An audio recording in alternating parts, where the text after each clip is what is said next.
Good morning dear students and warm welcome to our 17th online class. നമ്മൾ third module start ചെയ്യാണ് ഇന്നത്തെ ക്ലാസ്സിൽ.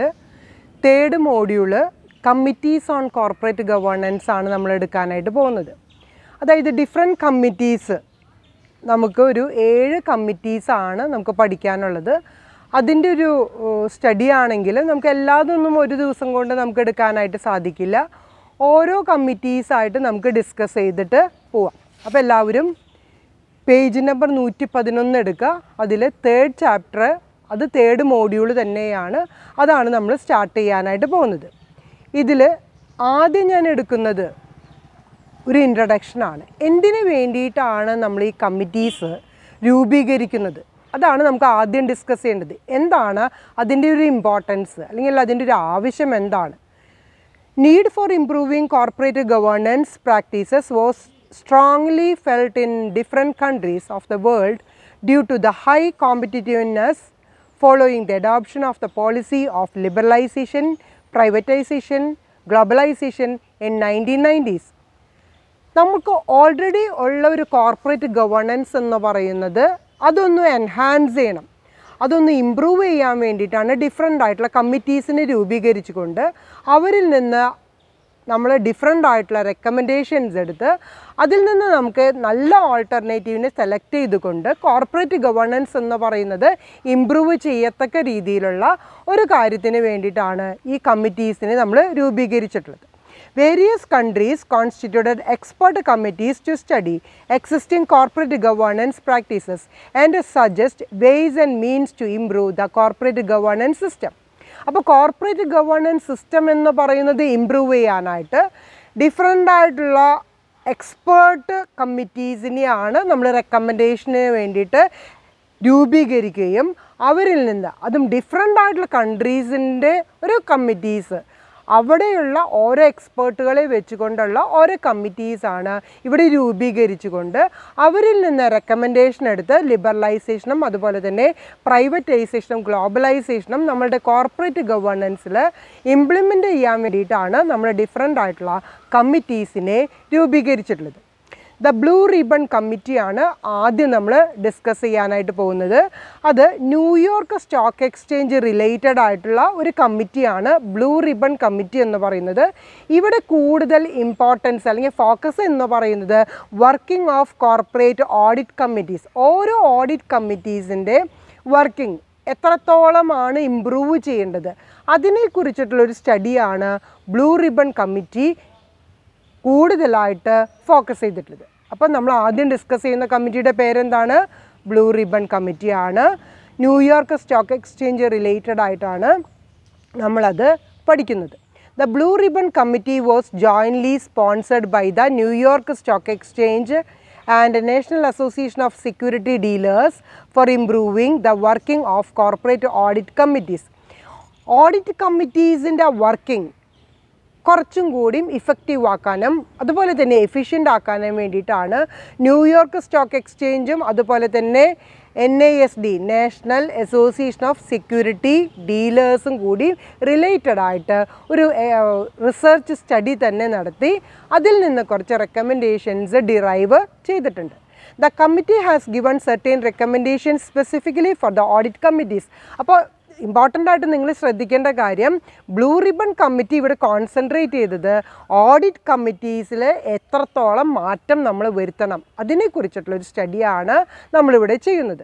അതിൽ നിന്നുള്ള റെക്കമെൻഡേഷൻസ് ആണ് നമ്മളിവിടെ ഇനി ഡിസ്കസ് ചെയ്യാനായിട്ട് പോകുന്നത്. അതിൽ ആദ്യം പറയുന്നത് the members of the audit committee should be independent directors and financial literate. അപ്പോൾ നമ്മളുടെ മെമ്പേഴ്സ് ഓഫ് ഓഡിറ്റ് കമ്മിറ്റീസ് എന്ന് പറയുന്നത് ആരായിരിക്കണം? ഇൻഡിപെൻഡൻ്റ് ആയിട്ടുള്ള ഡയറക്ടേഴ്സ് ആയിരിക്കണം, അതോടൊപ്പം തന്നെ ഫിനാൻഷ്യൽ ലിറ്ററേറ്റ് ആയിരിക്കണം. ആരെയാണ് ഈ ഫിനാൻഷ്യൽ ലിറ്ററേറ്റ് എന്ന് പറയുന്നത്? അതായത് ഫിനാൻഷ്യൽ മാറ്റേഴ്സ് അതിനെക്കുറിച്ച് കൂടുതലായിട്ടുള്ള അണ്ടർസ്റ്റാൻഡിങ്ങും അതുപോലെ തന്നെ effectively used for the various financial assistance, ഓരോ ഫിനാൻഷ്യൽ ആയിട്ടുള്ള കാര്യങ്ങൾ കൂടുതലായിട്ട് മനസ്സിലാക്കുകയും ഇഫക്റ്റീവ് യൂസ് എങ്ങനെയാണ് അത് ഇഫക്റ്റീവായിട്ട് ഉപയോഗിക്കാനായിട്ട് സാധിക്കുക, അതായത് ഫിനാൻഷ്യൽ സ്കില്ലിനെ കുറിച്ച് കൂടുതൽ അറിവുള്ള ആൾക്കാരെയാണ് നമ്മളിവിടെ എന്തായിട്ട് പറയുന്നത് ഫിനാൻഷ്യൽ ലിറ്ററേറ്റ് എന്ന് പറയുന്നത്. അത് ഫിനാൻഷ്യൽ മാനേജ്മെൻറ്റിലായിരിക്കാം, അല്ലെങ്കിൽ ഫിനാൻഷ്യൽ ബഡ്ജറ്റിലായിരിക്കാം, അതും അല്ലെങ്കിൽ ഫിനാൻഷ്യൽ ഇൻവെസ്റ്റ്മെൻറ്റിനെ കുറിച്ച് ശരിയായിട്ടുള്ള ഒരു ലേണിംഗ് നടത്തിയിട്ടുള്ള അവരെയാണ് എന്തായിട്ട് പറയുന്നത് ഫിനാൻഷ്യൽ ലിറ്ററേറ്റ് എന്ന് പറയുന്നത്. അപ്പോൾ ഓഡിറ്റ് കമ്മിറ്റീസിൽ ആരൊക്കെയാണ് ഇൻക്ലൂഡ് ചെയ്യേണ്ടത്? ഇൻഡിപെൻഡൻ്റ് ആയിട്ടുള്ള ഡയറക്ടേഴ്സിനെയും അതോടൊപ്പം തന്നെ ഫിനാൻഷ്യൽ ലിറ്ററേറ്റിനെയുമാണ് ഇൻക്ലൂഡ് ചെയ്യേണ്ടത് എന്നുള്ളതാണ് first recommendation blue ribbon committee വെച്ചിട്ടുള്ളത്. രണ്ടാമത് പറഞ്ഞിട്ടുള്ളത് external auditors being the representatives of shareholders should periodically discuss the quality of the company's accounting principles in relation to the general accepted accounting principles with the audit committees. നമ്മൾ നേരത്തെ discuss ചെയ്തിട്ടുള്ളതാണ് ഗ്യാപ്പിനെ കുറിച്ചിട്ട്. അപ്പോൾ external auditors എങ്ങനെയായിരിക്കണം represent ചെയ്യേണ്ടത്? Share ഹോൾഡേഴ്സിനെ represent ചെയ്തിട്ടുള്ള എക്സ്റ്റേണൽ ഓഡിറ്റേഴ്സ് ആയിരിക്കണം. അവർ പീരിയോഡിക്കലായിട്ട് എന്താണ് ഡിസ്കസ് ചെയ്യേണ്ടത്? ഒരു കമ്പനി ഫോളോ ചെയ്യുന്ന അക്കൗണ്ടിങ് പ്രിൻസിപ്പിൾസ് എന്തൊക്കെയാണ്, അതിൻ്റെ ക്വാളിറ്റിയെക്കുറിച്ച് ഡിസ്കസ് ചെയ്യണം. അത് എന്തിനോട് റിലേറ്റഡ് ആയിട്ടായിരിക്കണം? ഗ്യാപ്പിനോട് റിലേറ്റഡ് ആയിരിക്കണം. അതായത് ജനറലി ആക്സെപ്റ്റഡ് അക്കൗണ്ടിംഗ് പ്രിൻസിപ്പിൾസിനോട് റിലേറ്റഡ് ആയിട്ടുള്ള ഒരു ഡിസ്കഷനാണ് ഓഡിറ്റ് കമ്മിറ്റീസ് റെക്കമെൻഡ് ചെയ്തിട്ടുള്ളത്. നെക്സ്റ്റ് പറയുന്നത് statutory auditors should maintain their independence in discharging their professional responsibilities. പിന്നീട് പറയുന്നത് തേർഡ് റെക്കമെൻഡേഷൻ ആയിട്ട് പറയുന്നത് സ്റ്റാറ്റ്യൂട്ടറി ഓഡിറ്റേഴ്സ് എന്ത് ചെയ്തിരിക്കണം? ഇൻഡിപെൻഡൻ്റ് ആയിട്ട് ഓരോ പ്രൊഫഷണൽ റെസ്പോൺസിബിലിറ്റീസ് ഡിസ്ചാർജ് ചെയ്തിട്ടുണ്ടോ എന്നുള്ള ഒരു വെരിഫിക്കേഷനാണ് നടത്തേണ്ടത്. ലാസ്റ്റ് റെക്കമെൻഡേഷൻ പറയുന്നത് on an annual basis the committee should review and discuss with the accountants all significant relationships. എല്ലാ സിഗ്നിഫിക്കൻ്റ് ആയിട്ടുള്ള റിലേഷൻഷിപ്പ് എന്തിനോട് റിലേറ്റഡ് ആയിട്ടുള്ള റിലേഷൻഷിപ്പാണ് സിഗ്നിഫിക്കൻ്റ് ആണോ എന്നുള്ളത് നോക്കുന്നത്. ഒരു ആനുവൽ ബേസിസിൽ ഓരോ കമ്മിറ്റിയും റിവ്യൂ ചെയ്യേണ്ടത് the accountants all significant relationship, അക്കൗണ്ടൻസിൻ്റെ ആ സിഗ്നിഫിക്കൻ്റ് ആയിട്ടുള്ള റിലേഷൻഷിപ്പ് കറക്റ്റായിട്ട് ഫോളോ ചെയ്യുന്നുണ്ടോ എന്നുള്ളത് ഒരു ജഡ്ജ്മെൻ്റ് ആണ് കമ്മിറ്റി ചെയ്യേണ്ടത്. അതോടൊപ്പം തന്നെ the accountants have with the corporation to determine the accountants independence. അക്കൗണ്ടൻസിൻ്റെ ഇൻഡിപെൻഡൻസിനോട് കൂടി തന്നെ എന്ത് ഡിറ്റർമിൻ ചെയ്യണം? ആ അക്കൗണ്ടൻസിൻ്റെ കേപ്പബിലിറ്റീസ്, അവരുടെ ആ സിഗ്നിഫിക്കൻറ്റ് റിലേഷൻഷിപ്പാണ് ഇവിടെ വെരിഫൈ ചെയ്യണമെന്ന് പറയുന്നത്. Blue ribbon committee has also recommended that audit committee should have a formal written charter. ഒരു ഫോർമൽ ആയിട്ടുള്ള, അതും എങ്ങനെയായിരിക്കണം? ഫോർമലായാൽ മാത്രം പോരാ, റിട്ടൺ ആയിട്ടുള്ള ഒരു ചാർട്ടർ വേണം. എന്തിനെയാണ് ചാർട്ടർ എന്ന് പറയുന്നത്? എന്തൊക്കെയാണ് റൈറ്റ്സ്, ഒബ്ലിഗേഷൻസ്, ഫങ്ഷൻസ്, പ്രിവിലേജസ്, ഇതിനെല്ലാം കൂടി ചേരുമ്പോഴാണ് നമ്മൾ എന്തായിട്ട് പറയുന്നത് ചാർട്ടർ എന്ന് പറയുന്നത്. ഈ ചാർട്ടർ എങ്ങനെയായിരിക്കണം? ഫോർമൽ ആയിരിക്കണം, അതോടൊപ്പം തന്നെ റിട്ടൺ ആയിരിക്കണം. അപ്പോൾ ഒരു സിഗ്നിഫിക്കൻറ്റ് റിലേഷൻഷിപ്പിൽ ഇവിടെ കറക്റ്റായിട്ട് എന്താണ് പറയേണ്ടത്? ഓരോ അക്കൗണ്ടൻസിൻ്റെയും റൈറ്റ്സ് എന്തൊക്കെയാണ്, അവരുടെ ഡ്യൂട്ടീസ് എന്തൊക്കെയാണ്, ഒബ്ലിഗേഷൻസ്, ഫങ്ഷൻസ്, പ്രിവിലേജസ്, ഇതൊക്കെയാണ് നമ്മൾ കറക്റ്റായിട്ട് ചെയ്തിട്ടുണ്ടോ എന്നുള്ളത് വെരിഫൈ ചെയ്യേണ്ടത്. അപ്പോൾ ബ്ലൂ റിബൺ കമ്മിറ്റി 4 റെക്കമെൻഡേഷൻസ് ആണ് പറഞ്ഞിട്ടുള്ളത്. അത് ഏതൊക്കെയാണ് ഞാൻ സമ്മറൈസ് ചെയ്ത് പറയാം. ഓഡിറ്റ് കമ്മിറ്റീസ് ഇൻഡിപെൻഡൻ്റ് ആയിട്ടുള്ള ഡയറക്ടേഴ്സും അതുപോലെ തന്നെ ഫിനാൻഷ്യൽ ലിറ്ററേറ്റ്സും ഇൻക്ലൂഡഡ് ആയിട്ടുള്ള ഒരു കമ്മിറ്റി ആയിരിക്കണം രൂപീകരിച്ചിട്ടുള്ളത്. എക്സ്റ്റേണൽ ഓഡിറ്റേഴ്സ് ആണ് എന്നുണ്ടെങ്കിൽ അത് ഷെയർ ഹോൾഡേഴ്സ് ആയിരിക്കണം. അവർ പീരിയോഡിക്കലായിട്ട് ആ അക്കൗണ്ടിംഗ് പ്രിൻസിപ്പിൾസ് എന്താണോ ഫോളോ ചെയ്തിട്ടുള്ളത് അതിൻ്റെ ക്വാളിറ്റി വെരിഫൈ ചെയ്തിരിക്കണം. അത് ഗ്യാപ്പ് എന്ന് പറയുന്ന പ്രിൻസിപ്പിൾ കറക്റ്റായിട്ട് ഫോളോ ചെയ്തിട്ടുണ്ടോ എന്ന് നോക്കണം. സ്റ്റാറ്റ്യൂട്ടറി ഓഡിറ്റേഴ്സ് ആണെങ്കിൽ ഇൻഡിപെൻഡൻ്റ് ആയിട്ട് ഓരോ പ്രൊഫഷണൽ റെസ്പോൺസിബിലിറ്റീസ് ഡിസ്ചാർജ് ചെയ്യുന്ന കാര്യത്തിലുള്ള ഒരു ജഡ്ജ്മെൻ്റ് ആണ് നോക്കേണ്ടത്. ലാസ്റ്റായിട്ട് പറയുന്നത് ഒരു ആനുവൽ ബേസിസിൽ കമ്മിറ്റീസ് എന്ത് ചെയ്തിരിക്കണം? അക്കൗണ്ടൻസിൻ്റെ significance നോക്കിയിരിക്കണം.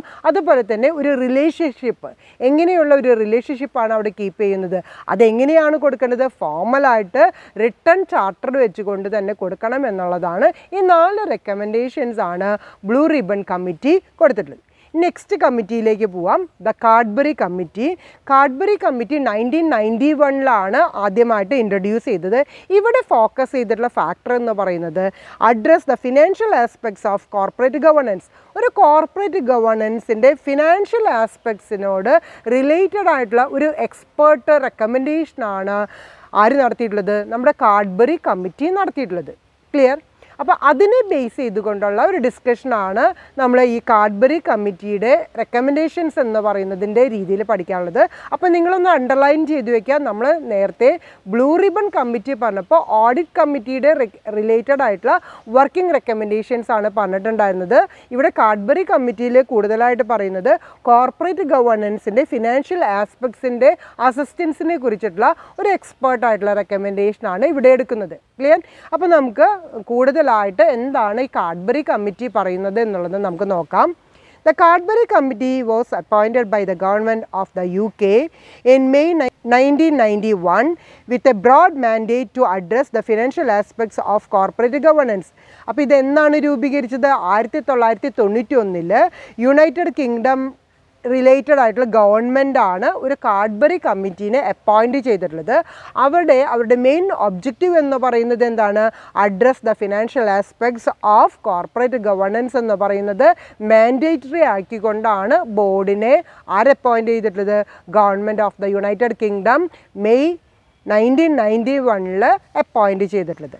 The committee was appointed in the aftermath of the scandalous collapse of several prominent UK companies during the later 1980s and early 1990s, including Ferranti International PLC, Collateral Group, Bank of Credit and Commerce International, that is BCCI, and Maxwell Communication Corporation, etc.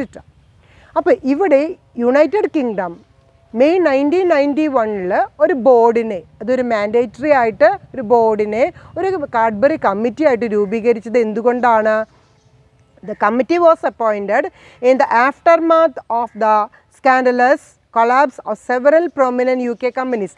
കുറേ UK companies, അത് പ്രമുഖരായിട്ടുള്ള UK കമ്പനീസിന് എന്താണ് സംഭവിച്ചിട്ടുള്ളത്? അതായത് അപകീർത്തിപരമായിട്ടുള്ള scandalous collapse എന്നാണ് പറഞ്ഞിട്ടുള്ളത്. അതായത് ഗുഡ്വില്ലിന് വളരെ bad impact തരുന്ന വിധത്തിലുള്ള ഒരു ആഫ്റ്റർമാത്ത്, ഒരു അനന്തരഫലം സംഭവിച്ചതുകൊണ്ടാണ് ഇവിടെ ഒരു UK ഒരു സ്റ്റഡി നടത്തണമെന്ന് തീരുമാനിച്ചത്. അത് ഏതൊക്കെയാണ് UK കമ്പനീസ്? 1980s-ലും 1990s-ലുമാണ് ആ ഒരു ആഫ്റ്റർമാത്ത് എന്ന് പറയുന്നത് സംഭവിച്ചിട്ടുള്ളത്. അപ്പോൾ ആ അനന്തരഫലങ്ങളെ ഇല്ലാതെയാക്കാൻ വേണ്ടിയിട്ടാണ് മെയ് 1991 ഒരു പുതിയതായിട്ടുള്ള ഒരു രൂപീകരണം ഇതിൻ്റെ ഭാഗമായിട്ട് ഒരു കാഡ്ബറി കമ്മിറ്റീനെ രൂപീകരിച്ചിട്ടുള്ളത്. അപ്പോൾ പ്രമുഖരായിട്ടുള്ള UK കമ്പനീസിനാണ് എന്ത് സംഭവിച്ചിട്ടുള്ളത്? സ്കാൻഡലസ് കൊളാപ്സ് സംഭവിക്കുകയും അതിൻ്റെ ഒരു ആഫ്റ്റർ ഇഫക്റ്റ് എന്ന് പറയുന്നതിനെ നമ്മൾ തരണം ചെയ്യാൻ വേണ്ടിയിട്ടാണ് കാഡ്ബറി കമ്മിറ്റീനെ നമ്മൾ രൂപീകരിച്ചിട്ടുള്ളത്. Weak governance systems, lax board oversight and the vesting control in the hands of a single top executive are the main reasons attributed these corporate failures. എന്തുകൊണ്ടാണ് ഈ സ്കാൻഡലസ് ആയിട്ടുള്ള ഒരു കൊളാപ്സ് സംഭവിക്കാനുള്ളൊരു റീസൺ അവർ മെയിനായിട്ട് പറയുന്നത് എന്താണെന്നുണ്ടെങ്കിൽ വീക്ക് ഗവേണൻസ് സിസ്റ്റം വളരെ വീക്കായിരുന്നു. അത് തീരെ ശക്തിയില്ലാത്തതായതുകൊണ്ടാണ് എന്ത് സംഭവിച്ചത്? അവിടെ കൊളാപ്സിങ് എന്ന് പറയുന്നത് സംഭവിച്ചിട്ടുള്ളത്. അതുപോലെ തന്നെ ലാക്സ് ബോർഡ് ഓവർസൈറ്റ്, അതിൻ്റെ മേൽനോട്ടം, അതിൻ്റെ അഡ്മിനിസ്ട്രേഷൻ, മാനേജ്മെൻറ്റ് എന്ന് പറയുന്നത് പ്രോപ്പറായിട്ട് ചെയ്യാത്തതും ഒരു കാരണം തന്നെയാണ്. അതുപോലെ തന്നെ the vesting of control in the hands of a single top എക്സിക്യൂട്ടീവ്സിന് മാത്രം അതിലുള്ള കൺട്രോളിങ് എന്ന് പറയുന്നത് വെസ്റ്റ് ചെയ്തു പോയി. ഈ 3 റീസൺസ് ആണ് അവിടെ ഒരു സ്കാൻഡലസ് ആയിട്ടുള്ള കൊളാപ്സ് സംഭവിക്കാനുള്ള ഒരു കാരണം പറഞ്ഞിട്ടുള്ളത്. അപ്പോൾ ഈ കാരണം കൊണ്ടാണ് ഒരു പുതിയൊരു റെക്കമെൻഡേഷൻ നടത്തണമെന്നുള്ളൊരു ചിന്ത വരികയും UK ഗവൺമെൻറ് ഒരു കമ്മിറ്റി രൂപീകരിച്ചു. ആ ഒരു കമ്മിറ്റിയുടെ പേരാണ് കാഡ്ബറി കമ്മിറ്റി എന്ന് പറയുന്നത്. മെയ് 1991 അത് ഉണ്ടാക്കിയിട്ടുള്ളത്. അപ്പോൾ ഇവിടെ പറയുന്നതിന് 3 റീസൺ എന്ന് പറയുന്നത് ഗവേണൻസ് സിസ്റ്റം വീക്കായിരുന്നു, ബോർഡിൻ്റെ മേൽനോട്ടം എന്ന് പറയുന്നത് തീരെ പ്രോപ്പറായിട്ട് ചെയ്തിട്ടുണ്ടായിരുന്നില്ല, സിസ്റ്റമാറ്റിക് ആയിട്ടുള്ള ഒരു മേൽനോട്ടം അവിടെ ഉണ്ടായിരുന്നില്ല. അതുപോലെ തന്നെ അതിൻ്റെ സിംഗിൾ ടോപ്പ് എക്സിക്യൂട്ടീവ്സിന് മാത്രമാണ് അതിൻ്റെ കൺട്രോളിങ് എന്ന് പറയുന്നത് ഏൽപ്പിച്ചിരുന്നത്. ഈ കാരണങ്ങൾ കൊണ്ടാണ് അവിടെ ഒരു കൊളാപ്സ് എന്ന് പറയുന്നത് ഉണ്ടായിട്ടുള്ളത്. The committee investigated the accountability of the board of directors to shareholders and to the society. അപ്പോൾ ഈ കാഡ്ബറി കമ്മിറ്റി ആദ്യം എന്താണ് ചെയ്തിട്ടുള്ളത്? അവർ ഇൻവെസ്റ്റിഗേറ്റ് ചെയ്തിട്ടുള്ളത് അക്കൗണ്ടബിലിറ്റിയാണ്. എന്താണ് ഈ അക്കൗണ്ടബിലിറ്റി എന്ന് പറയുന്നത്? അതായത് ആർക്കാണോ റിപ്പോർട്ട് കൊടുക്കുന്നത്, ഒരു സ്റ്റഡി നടത്തിയിട്ട് അതിൻ്റെ ഒരു കൺക്ലൂഷൻ എന്ന് പറയുന്നത് ആരോടാണോ ആൻസർ ചെയ്യുന്നത് അതിനെയാണ് നമ്മൾ എന്തായിട്ട് പറയുന്നത്, അക്കൗണ്ടബിലിറ്റി എന്ന് പറയുന്നത്. അപ്പോൾ accountability of the board of directors to shareholders and to the society. അപ്പോൾ ബോർഡ് ഓഫ് ഡയറക്ടേഴ്സ് ആരോടാണ് അക്കൗണ്ടബിൾ ആകേണ്ടത്, ഷെയർ ഹോൾഡേഴ്സിനോടും അതുപോലെ തന്നെ സൊസൈറ്റിയോടും ആണ് അവിടെ അക്കൗണ്ടബിൾ ആകേണ്ടത്. അപ്പോൾ നമ്മുടെ കാഡ്ബറി കമ്മിറ്റി എന്താണ് ആദ്യം ഇൻവെസ്റ്റിഗേറ്റ് ചെയ്തിട്ടുള്ളത്, ഈ അക്കൗണ്ടബിലിറ്റി എന്ന് പറയുന്നതാണ്, ബോർഡ് ഓഫ് ഡയറക്ടേഴ്സിൻ്റെ അക്കൗണ്ടബിലിറ്റി എന്ന് പറയുന്നതാണ് ഇൻവെസ്റ്റിഗേറ്റ് ചെയ്തിട്ടുള്ളത്. It submitted it's A report and associated code of best practices in 1992. അപ്പോൾ ആദ്യം അവർ റിപ്പോർട്ട് കൊടുത്തിട്ടുള്ളത് എന്തിനെ ബേസ് ചെയ്തിട്ടാണ്, കോഡ് ഓഫ് ബെസ്റ്റ് പ്രാക്ടീസസ് എന്ന് പറയുന്നതാണ് 1992 ആദ്യത്തെ ഒരു റിപ്പോർട്ടായിട്ട് കൊടുത്തിട്ടുള്ളത്. Wherein it provides the method of governance needed to achieve a balance between the essential power of the board of directors and their proper accountability. Board of ഡയറക്ടേഴ്സിൻ്റെ accountability എന്ന് പറയുന്നതാണ് ഇവിടെ ഈ റിപ്പോർട്ടിലും മെയിനായിട്ട് പറഞ്ഞിട്ടുള്ള ഒരു ഫാക്ടർ എന്ന് പറയുന്നത്. അതായത് കോഡ് ഓഫ് ബെസ്റ്റ് പ്രാക്ടീസ് എന്ന് പറയുന്ന 1992 കൊടുത്തിട്ടുള്ള റിപ്പോർട്ടിൽ എന്താണ് പറയുന്നത്, it provides the method of governance needed to achieve. ഈ ബാലൻസ്, ഒരു ഇംബാലൻസ് ആണ് ഈ കൊളാപ്സ് മൂലം ഉണ്ടായിട്ടുള്ളത്, അതിനൊരു ബാലൻസിങ് സിറ്റുവേഷനിലേക്ക് കൊണ്ടുവരാനായിട്ട് എന്താണോ നീഡഡ് ആയിട്ടുള്ളത്, എന്താണ് റിക്വയർഡ് ആയിട്ടുള്ളത്, ആ ഒരു ഫാക്ടറാണ് ഇവിടെ ഈ റിപ്പോർട്ടിൽ പറയുന്നത്. അതായത് essential power of the board of directors and their proper accountability. എന്തൊക്കെയാണ് ഒരു ബോർഡ് ഓഫ് ഡയറക്ടേഴ്സിന് ഉണ്ടാവേണ്ട പവേഴ്സ് എന്ന് പറയുന്നതും അതുപോലെ തന്നെ അവർ പ്രോപ്പറായിട്ട് ഷെയർ ഹോൾഡേഴ്സിനോടും അതുപോലെ തന്നെ സൊസൈറ്റിയോടും അക്കൗണ്ടബിൾ ആകണമെന്നുണ്ടെങ്കിൽ എങ്ങനെയാണ് അവർ റിയാക്ട് ചെയ്യേണ്ടത്, എങ്ങനെയാണ് അവർ വർക്ക് ചെയ്യേണ്ടത് എന്നുള്ള കാര്യങ്ങളാണ് പറയുന്നത്. Its recommendations were not mandatory. പക്ഷേ ഈ പറയുന്ന കാഡ്ബറി കമ്മിറ്റിയുടെ റെക്കമെൻഡേഷൻസ് എന്ന് പറയുന്നത് ഒരിക്കലും എങ്ങനെയുള്ളതല്ല, മാൻഡേറ്ററി അല്ല. Okay, the Cadbury code of best practices had 19 recommendations. ഇവിടെ 19 റെക്കമെൻഡേഷനാണ് കാഡ്ബറി കമ്മിറ്റി ഉണ്ടാക്കിയിട്ടുള്ളത്. ഈ 19 റെക്കമെൻഡേഷൻ എന്ന് പറഞ്ഞാൽ 19 ഗൈഡ് ലൈൻസ് ആണ്, മാർഗനിർദ്ദേശങ്ങൾ മാത്രമാണ് ആര് വെച്ചിട്ടുള്ളത്, നമ്മുടെ കാഡ്ബറി കമ്മിറ്റി വെച്ചിട്ടുള്ളത്. അപ്പോൾ 19 റെക്കമെൻഡേഷൻ നമുക്കിവിടെ സ്റ്റഡി ചെയ്യാനോ ഡിസ്കസ് ചെയ്യാനായിട്ട് പറ്റില്ല. നിങ്ങൾക്കത് ഗൂഗിളിൽ സെർച്ച് ചെയ്തുകൊണ്ട് നിങ്ങൾക്ക് സ്റ്റഡി ചെയ്യാവുന്നതാണ്. ഇവിടെ ജസ്റ്റ് അതിൻ്റെ ഒരു അവെയർനെസ് മാത്രമേ പറയുന്നുള്ളൂ. ഓക്കെ, അപ്പോൾ കാഡ്ബറി കോഡ് ഓഫ് ബെസ്റ്റ് പ്രാക്ടീസസിൽ 19 റെക്കമെൻഡേഷൻ ഉണ്ട്. ആ 19 എന്താണ്, ഓൺലി ദ ഗൈഡ് ലൈൻസ്. എന്തിനുള്ള ഗൈഡ് ലൈൻസ് ആണ്, relating to the board of directors. Board of ഡയറക്ടേഴ്സിൻ്റെ അക്കൗണ്ടബിലിറ്റി അതുപോലെ തന്നെ റൈറ്റ്സ് ആൻഡ് പവേഴ്സ് എന്ന് പറയുന്നതിനോട് റിലേറ്റഡ് ആയിട്ടുള്ള ഗൈഡ് ലൈൻസ് ആണ് ഈ ബെസ്റ്റ് പ്രാക്ടീസ് എന്ന് പറയുന്നതിൽ കൊടുത്തിട്ടുള്ളത്.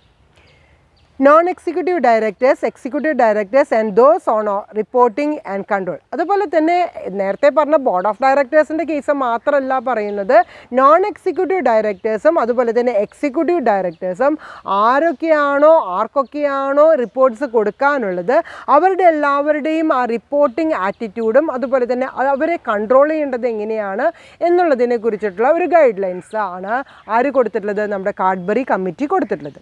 The stress in the Cadbury Committee report is on the crucial role of the board and the need for it to observe the code of best practices. അപ്പോൾ ഈ Cadbury committee board of ഡയറക്ടേഴ്സിൻ്റെ പവേഴ്സും അതുപോലെ തന്നെ accountability എന്ന് പറയുന്നതിന് ഒരു guide lines കൊടുത്തപ്പോൾ അവിടെ എന്താണ്ടായത്, ഒരു ക്രൂഷ്യൽ റോളാണ് ഡിസൈൻ ചെയ്തിട്ടത്. ബോർഡ് ഓഫ് ഡയറക്ടേഴ്സിൻ്റെ പവേഴ്സ് ആൻഡ് അല്ലെങ്കിൽ അക്കൗണ്ടബിലിറ്റി റെസ്പോൺസിബിലിറ്റി എന്ന് പറയുന്നത് എങ്ങനെയായിട്ട് മാറി, ഒരു ക്രൂഷ്യൽ റോളായിട്ട് മാറുകയാണ് ഇവിടെ ചെയ്തിട്ടുള്ളത്. The board should meet regularly and retain full and effective control over the company and monitor the executive management. അപ്പോൾ അങ്ങനൊരു കോഡ് ഓഫ് കണ്ടക്ട് എന്ന് പറയുന്നത് വരുത്തിയതോടുകൂടി ബോർഡ് ഓഫ് ഡയറക്ടേഴ്സ് റെഗുലറായിട്ട് എന്ത് ചെയ്തിരിക്കണം, full and effective control over the company, കമ്പനിയുടെ മേൽ ഫുള്ളായിട്ടുള്ള ഒരു ഓവറോൾ ആയിട്ടുള്ള ഒരു കൺട്രോളിങ് വരികയും അതോടൊപ്പം തന്നെ എക്സിക്യൂട്ടീവ് മാനേജ്മെൻറ്റിനെ കൺട്രോൾ ചെയ്യുകയും മോണിറ്റർ ചെയ്യുകയാണ് നിർബന്ധമായിട്ട് വേണം എന്നുള്ള ഒരു റെക്കമെൻഡേഷൻ നമ്മുടെ കാഡ്ബറി കമ്മിറ്റി വെച്ചിട്ടുള്ളത്. There should be clearly accepted division of responsibilities at the head of the company which will ensure balance of power and authority such that no individual has unfettered powers of decision. ഇവിടെ പറയുന്നത്, നമ്മൾ പറഞ്ഞു ഒരു imbalance ഉണ്ടായി, അതിനെ നമുക്ക് എന്തിലേക്ക് കൊണ്ടുവരണം? ബാലൻസിങ്ങിലേക്ക് കൊണ്ടുവരണം. ഈ ബാലൻസിങ്ങിലേക്ക് കൊണ്ടുവരണമെങ്കിൽ ഒരു ഡിവിഷൻ ഓഫ് റെസ്പോൺസിബിലിറ്റീസ് ആണ് ഇവിടെ ആദ്യമായിട്ട് കാഡ്ബറി കമ്മിറ്റി ഇൻസിസ്റ്റ് ചെയ്തിട്ടുള്ള ഒരു കാര്യം. അതായത് ഡിവിഷൻ ഓഫ് റെസ്പോൺസിബിലിറ്റി വരുമ്പോഴാണ് ആ ഹെഡ് ഓഫ് കമ്പനിക്ക് ഓരോ ഡിപ്പാർട്ട്മെൻറ്റിലും അല്ലെങ്കിൽ ഓരോ ഹെഡുകളും സെപ്പറേറ്റ് ചെയ്യുമ്പോൾ അവർക്ക് അതിലുള്ള കൂടുതൽ കോൺസെൻട്രേഷൻ കൊടുക്കാനായിട്ട് സാധിക്കും. അതോടൊപ്പം തന്നെ കൺട്രോളിങ് എന്ന് പറയുന്നത് ഇഫക്റ്റീവായിട്ട് ചെയ്യാനായിട്ട് സാധിക്കും. അപ്പോൾ ഡിവിഷൻ ഓഫ് റെസ്പോൺസിബിലിറ്റീസ് ആണ് കാഡ്ബറി കമ്മിറ്റി ആദ്യം റെക്കമെൻഡ് ചെയ്തിട്ടുള്ളത്. അതോടൊപ്പം തന്നെ it will ensure balance of power and authority. അപ്പോൾ ഇവിടെ ഒരു സെപ്പറേഷൻ, റെസ്പോൺസിബിലിറ്റീസിൻ്റെ സെപ്പറേഷൻ വരുന്നതോടുകൂടി പവേഴ്സ് ആൻഡ് അതോറിറ്റി എന്ന് പറയുന്നത് ബാലൻസ് ചെയ്യാനായിട്ട്, ensure the balance of power and authority, powers and authority എന്ന് പറയുന്നത് ബാലൻസ് ചെയ്യാനായിട്ട് സാധിക്കും. അതായത് അവർക്ക് കൂടുതലായിട്ട് അൺഫെറ്റേഡ് എന്ന് പറഞ്ഞു കഴിഞ്ഞാൽ എന്താണ്? തടസ്സങ്ങളില്ലാതെ, അതായത് ഒരു ഡിപ്പാർട്ട്മെൻറ്റിനെ ആ ഹെഡായിട്ട് തരംതിരിച്ചു, അവിടുത്തെ പ്രവർത്തനങ്ങൾ അങ്ങനെ നടക്കും. ഇൻഡിപെൻഡൻ്റ് ആയിട്ട് തന്നെ അവരെന്താണ് ചെയ്യുന്നത്? അവരുടെ പ്രവർത്തനങ്ങളിൽ കൺട്രോളിങ് ആയിക്കോട്ടെ, പവേഴ്സ് ആയിക്കോട്ടെ, അതോറിറ്റി ആയിക്കോട്ടെ, അത് സെപ്പറേറ്റ് ചെയ്ത് കൊടുത്തുകൊണ്ട് അങ്ങനെയാണ് അവർ പ്രവർത്തനം നടത്തുന്നത്. അപ്പോൾ അവിടെ എന്ത് വരുന്നില്ല? പവേഴ്സ് ഓഫ് ഡിസിഷനിൽ എന്ത് വരുന്നില്ല? അൺഫെറ്റേഡ് പവേഴ്സ് ഓഫ് ഡിസിഷൻസ് എടുക്കാനായിട്ട് സാധിക്കും. ക്ലിയർ ആയില്ലേ? അതായത് നമ്മൾ ആദ്യം എടുക്കുന്നത് ഡിവിഷൻ ഓഫ് റെസ്പോൺസിബിലിറ്റി ആണ്. ഓരോ ഹെഡുകൾക്കും സെപ്പറേറ്റ് ആയിട്ടുള്ള ഡിവിഷൻ ഓഫ് റെസ്പോൺസിബിലിറ്റി കൊടുക്കുന്നതോടൊപ്പം തന്നെ പവേഴ്സ് ആൻഡ് അതോറിറ്റി എന്ന് പറയുന്നതും എന്ത് ചെയ്ത് കൊടുക്കുന്നുണ്ട്? സെപ്പറേറ്റ് ചെയ്ത് കൊടുക്കുന്നുണ്ട്. അതോടുകൂടി ബാലൻസിങ് എന്ന് പറയുന്നത് നമുക്ക് എൻഷുർ ചെയ്യാനായിട്ട് സാധിക്കും. അതോടൊപ്പം തന്നെ പവേഴ്സ് ഓഫ് ഡിസിഷൻ എന്ന് പറയുന്നത് ഇഫക്റ്റീവായിട്ട്, എഫിഷ്യൻ്റായിട്ട് ഓരോ ഹെഡുകൾക്കും എടുക്കാനായിട്ട് സാധിക്കും. In companies where the chairman is also the chief executive, it is essential that there should be a strong and independent element on the board with a recognized senior member. ഓരോ ഡിപ്പാർട്ട്മെൻറ്റിലും അല്ലെങ്കിൽ ഓരോ കമ്പനിക്കും ആരുണ്ടായിരിക്കും? ഒരു ചെയർമാൻ എന്ന് പറയുന്ന head ആയിട്ടുള്ള ഒരു person ഉണ്ടായിരിക്കും. അവരെയാണ് നമ്മൾ എന്തായിട്ട് പറയുന്നത്? ചീഫ് എക്സിക്യൂട്ടീവ് എന്ന് പറയുന്നത്. അപ്പോൾ ചില കമ്പനികളിൽ ചെയർമാനായിട്ട് പറയും, ചില കമ്പനികളിൽ ആരായിട്ട് പറയും? ചീഫ് എക്സിക്യൂട്ടീവ് ഓഫീസറായിട്ട് പറയും. It is essential that there should be A strong and independent element on the board. ഒരു ബോർഡ് എങ്ങനെയുള്ളതായിരിക്കണം? സ്ട്രോങ് ആയിരിക്കണം. അതുപോലെ ഇൻഡിപെൻഡൻറ്റ് എലമെൻ്റ് എന്ന് പറയുന്നത് ആ ബോർഡിൽ ഉണ്ടായിരിക്കണം. Recognised senior member. ഈ ചീഫ് എക്സിക്യൂട്ടീവ് മെമ്പർ അല്ലെങ്കിൽ ചെയർമാൻ എന്ന് പറയുന്നത് എങ്ങനെയുള്ള ആളായിരിക്കണം? സീനിയർ മെമ്പർ ആയിരിക്കണം. റെക്കഗ്നൈസ്ഡ് ആയിട്ടുള്ള സീനിയർ മെമ്പർ ആയിരിക്കണം. അവിടെ ഇൻഡിപെൻഡൻ്റ് ആയിട്ടുള്ള ഒരു എലമെൻറ്റും കൂടിയും ആ ബോർഡിൽ നിലനിൽക്കുന്ന തരത്തിലുള്ള ഒരു പ്രവർത്തനമാണെങ്കിൽ മാത്രമേ അവിടെ ബാലൻസിങ് എന്ന് പറയുന്നത് എന്ത് ചെയ്യാനായിട്ട് സാധിക്കുള്ളൂ? എൻഷുർ ചെയ്യാനായിട്ട് സാധിക്കുള്ളൂ. The report which recommended among other things that board of directors of publicly traded companies included at least 3 non-executive directors as members, and that the positions of chairman of the board, that is the chairman, and the chief executive officer of these companies be held by 2 different individuals. ഈ board of directors എന്ന് പറയുമ്പോൾ publicly traded companies ആണെങ്കിൽ 3 non executive members ആണുള്ളത്. ഈ 3 non executive മെമ്പേഴ്സും എവിടെ നിന്നായിരിക്കണം? Outsiders ആയിരിക്കണം. Okay, അപ്പോൾ non executive directors as members, 3 non executive ആയിട്ടുള്ള മെമ്പേഴ്സിനെ നമ്മൾ ബോർഡ് ഓഫ് ഡയറക്ടേഴ്സിൽ ഇൻക്ലൂഡ് ചെയ്തിരിക്കണം. And the positions of chairman of the ബോർഡിൻ്റെ ചെയർമാൻ എന്ന് പറയുന്നതും അതുപോലെ തന്നെ ചീഫ് എക്സിക്യൂട്ടീവ് ഓഫീസർ എന്ന് പറയുന്നതും held 2 different individuals. 2 ഡിഫറെൻ്റ് ആയിട്ടുള്ള ഇൻഡിവിജ്വൽസിന് തന്നെയാണ് ചെയർമാനും അതുപോലെ തന്നെ ചീഫ് എക്സിക്യൂട്ടീവ് ഓഫീസറായിട്ട് അപ്പോയിൻ്റ് ചെയ്യേണ്ടത്. അപ്പോൾ എത്ര മെമ്പേഴ്സാണ് പറഞ്ഞിട്ടുള്ളത്? 3 നോൺ എക്സിക്യൂട്ടീവ് ആയിട്ട് ഉണ്ടായിരിക്കണം. അവർ ഔട്ട്സൈഡേഴ്സ് ആയിരിക്കണം. അതോടൊപ്പം തന്നെ ഒരു ചെയർമാനും അതുപോലെ തന്നെ ചീഫ് എക്സിക്യൂട്ടീവ് ഓഫീസറും ഉണ്ടായിരിക്കണം. The apparent reasoning underlying the committee's recommendation is that greater independence of a corporate board will improve the quality of the board oversight. നമ്മൾ തുടക്കത്തിലേ പറഞ്ഞിരുന്നു, ബോർഡ് ഓഫ് ഡയറക്ടേഴ്സിൻ്റെ അക്കൗണ്ടബിലിറ്റി എന്ന് പറയുന്നത് ഇമ്പ്രൂവ് ചെയ്യാൻ വേണ്ടിയിട്ടാണ് നമ്മുടെ ഈ കാഡ്ബറി കമ്മിറ്റി എന്ന് പറയുന്നത് നിലനിൽക്കുന്നത്. അപ്പോൾ ഇവിടെ കൂടുതലായിട്ട് കോൺസെൻട്രേറ്റ് ചെയ്യുന്നത് എന്താണ്? Committees recommendation is that greater independence. ഓരോ കോർപ്പറേറ്റ് ഗവർണൻസിൻ്റെ ക്വാളിറ്റി ഓഫ് ദ ബോർഡ് എന്ന് പറയുന്നത് എങ്ങനെയാണ് ഇവാലുവേറ്റ് ചെയ്യുന്നത്? അതിൻ്റെ ഇൻഡിപെൻഡൻസ് പൊസിഷൻ നോക്കിക്കൊണ്ടാണ് ഇവാലുവേറ്റ് ചെയ്യുന്നത്. It's important recommendations include the setting up of an audit committee with independent members. ഇവിടെ ഇൻഡിപെൻഡൻ്റ് ആയിട്ടുള്ള ഇമ്പോർട്ടൻറ്റ് റെക്കമെൻഡേഷൻസ് എന്ന് പറയുന്നത് എങ്ങനെയാണ്? അത് ഓഡിറ്റ് കമ്മിറ്റീസിൻ്റെ ഇൻഡിപെൻഡൻ്റ് ആയിട്ടുള്ള മെമ്പേഴ്സിൽ നിന്നുള്ള റെക്കമെൻഡേഷൻസ് ആണ് പറയുന്നത്. ആ റെക്കമെൻഡേഷൻസ് എന്തൊക്കെയാണെന്നുള്ളത് നമുക്ക് നോക്കാം. The board should include non-executive directors of sufficient caliber and number for their views to carry significant weight in the board's decisions. ഓരോ ബോർഡിലും തീരുമാനങ്ങൾ എടുക്കുമ്പോൾ ആ ബോർഡിൽ എന്തുണ്ടായിരിക്കണം? Should include non executive members. 3 non executive members ഉണ്ടായിരിക്കണം. ആ നോൺ എക്സിക്യൂട്ടീവ് മെമ്പേഴ്സ് എന്ന് പറയുന്നത് ആരായിരിക്കണം? ഔട്ട്സൈഡേഴ്സ് ആയിരിക്കണം. പക്ഷെ അവർക്ക് സഫിഷ്യൻറ്റ് കാലിബറുള്ള ഔട്ട്സൈഡേഴ്സിനെയാണ് നമ്മളിവിടെ ആരായിട്ട് വെക്കേണ്ടത്? നോൺ എക്സിക്യൂട്ടീവ് ഡയറക്ടേഴ്സ് ആയിട്ട് വെക്കേണ്ടത്. അതുപോലെ തന്നെ അവരുടെ വ്യൂസ് അല്ലെങ്കിൽ അവരുടെ റെക്കമെൻഡേഷൻ എന്ന് പറയുന്നതിന് ആവശ്യം വേണ്ട വെയിറ്റേജ് ആര് കൊടുത്തിരിക്കണം? ഡിസിഷൻ മേക്കിങ്ങിൻ്റെ കേസിൽ ബോർഡ് കൊടുത്തിരിക്കണം. That is the first recommendation. Second recommendation, the board should have a formal schedule of matters specifically reserved to it for decisions to ensure that the direction and control of the company is firmly in its hands. Board of ഡയറക്ടേഴ്സിൻ്റെ കയ്യിലായിരിക്കണം ആ കമ്പനിയുടെ direction അല്ലെങ്കിൽ control എന്ന് പറയുന്നത്. നമ്മൾ നേരത്തെ discuss ചെയ്തപ്പോൾ പറഞ്ഞിട്ടുണ്ടായിരുന്നു, ഓവറോൾ ആയിട്ടുള്ള കമ്പനീനെ മോണിറ്റർ ചെയ്യുക, അതുപോലെ തന്നെ അത് കൺട്രോൾ ചെയ്യുക. ആ റൈറ്റ് ആരിലാണ് എൻട്രസ്റ്റ് ചെയ്തിട്ടുള്ളത്? ബോർഡിലാണ് എൻട്രസ്റ്റ് ചെയ്തിട്ടുള്ളത്. അപ്പോൾ ഫോർമലായിട്ടുള്ള ഷെഡ്യൂൾ ഉണ്ടാക്കുകയും അത് സ്പെസിഫിക്കലി എന്ത് റിസർവ് ചെയ്തിരിക്കണം? ആ കമ്പനിയുടെ ഓവറോൾ ആയിട്ടുള്ള ഡയറക്ഷൻ ആൻഡ് കൺട്രോൾ എന്ന് പറയുന്നത് സ്പെസിഫിക്കലായിട്ട് റിസർവ് ചെയ്യത്തക്ക വിധത്തിലുള്ള ഒരു ഫോർമൽ ഷെഡ്യൂളിംഗ് ആണ് ഇവിടെ എക്സ്പെക്റ്റ് ചെയ്യുന്നത്. There should be an agreed procedure for directors in the furtherance of their duties to take independent professional advice if necessary at the company's expense. Company ചെലവിൽ എന്തും കൂടി ചെയ്തിരിക്കണം? Agreed procedure for directors. കൂടുതലായിട്ടുള്ള കാര്യങ്ങൾ ചെയ്യാൻ, അതായത് board of ഡയറക്ടേഴ്സിന് അവിടെ powers and authorities കൊടുത്തതിൻ്റെ ഒപ്പം തന്നെ ഡയറക്ടേഴ്സിന് എന്തൊരു നിർബന്ധമായിട്ട് ഫോളോ ചെയ്യേണ്ട ഒരു പ്രൊസീജിയർ പറയുന്നുണ്ട്. Their duties to take independent professional advice. Independent ആയിട്ടുള്ള ഒരു പ്രൊഫഷണൽ അഡ്വൈസ് ഡ്യൂട്ടീസിൽ ഇൻക്ലൂഡ് ചെയ്തുകൊണ്ട് ഒരു കമ്പനിയുടെ ചെലവിൽ തന്നെ പുറമേ നിന്ന് ഒരു പ്രൊഫഷണലിൻ്റെ അഡ്വൈസും കൂടിയും എടുത്തുകൊണ്ടായിരിക്കണം എന്ത് ചെയ്യേണ്ടത്? ബോർഡ് ഓഫ് ഡയറക്ടേഴ്സ് ഡിസിഷൻസ് അല്ലെങ്കിൽ എടുക്കുന്നത്. അതുപോലെ തന്നെ ആ കമ്പനിയുടെ ഓവറോൾ കൺട്രോളിംഗ് എന്ന് പറയുന്നത് ചെയ്യേണ്ടത്.